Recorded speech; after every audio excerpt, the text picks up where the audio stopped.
Today we're painting the second multi-part killer from Don't Look Back. This one has a pig head. But I think he's wearing a pig's head on his head. Which is, well, revolting. Smelly, which is mixes with revolting.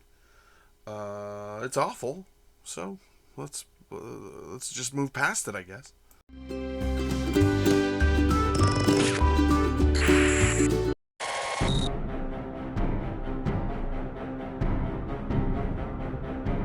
Hello and welcome to another episode of Blastercaded Painting.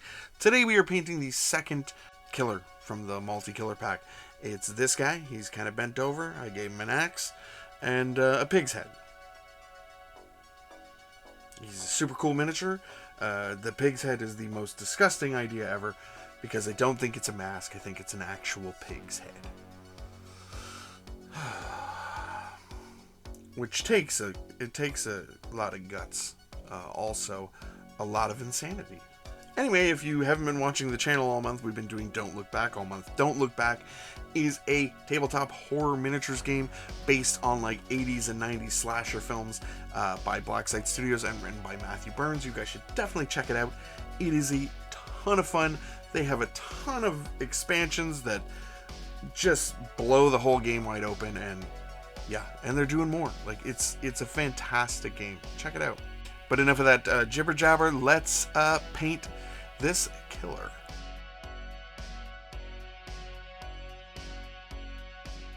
So I gave him a spray of gray all over, and I'm going to grab some fairy skin.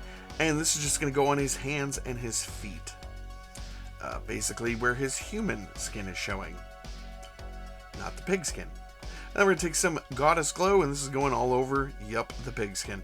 So this is going to be our base, basically, underneath for that hog's head. Next, we're grabbing some Ultramarine Blue and some Speed Paint Medium, and this is going to go all over his bib overalls, or are they coveralls? It doesn't matter. I think they're overalls. Which is funny, because over and cover do the same, it doesn't matter. Here we go. We're going to take some Howling Sand next, and this is going to go on his shirt. So this is a good color for the undershirt because it's greasy, you know. And then we're going to take some light leather next, and this is going to go on the handle of his axe.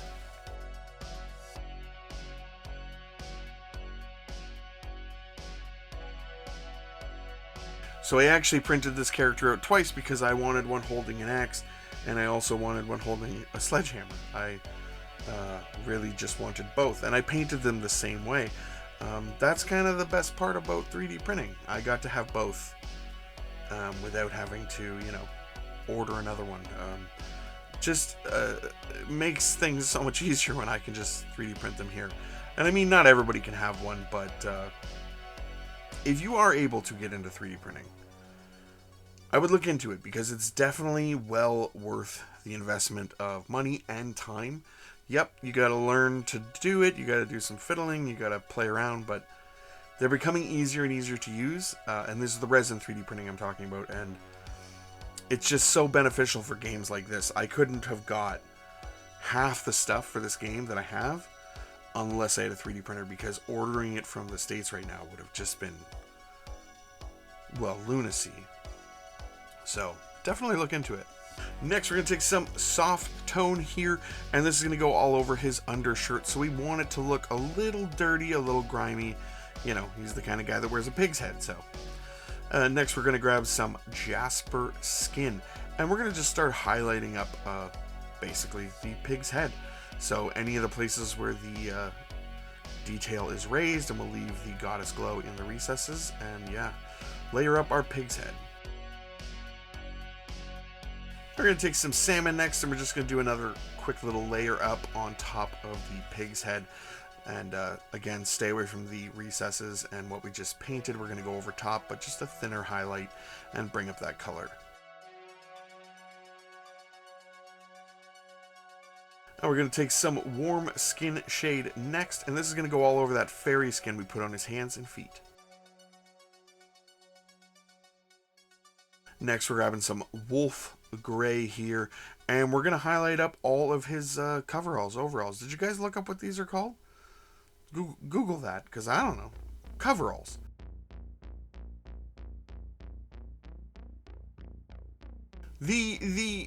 How do you even hollow out a pig's head and wear it? Like, it seems like it's an extensive sort of job. I guess it's better not to know how the sausage is made. Just know that he's wearing a pig's head on his head. It's better not to know how. Right. Okay, I'll remember not to ask those questions. And then we're going to take some vampiric flesh, and this is just going on the teeth of the pig.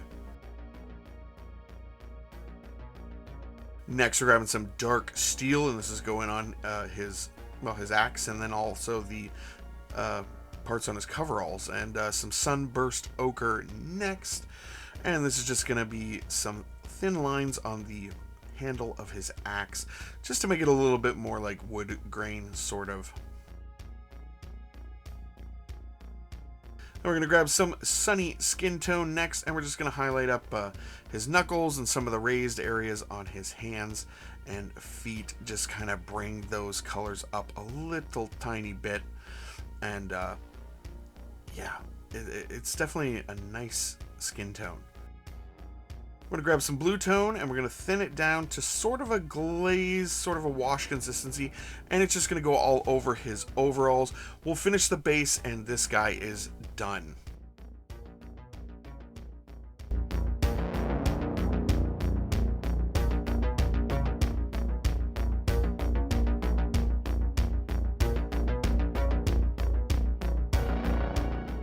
What do you guys think? I had contemplated going in and doing something with the eyes, but like his eyes would be fairly sunk in if he's wearing a pig's head as a mask.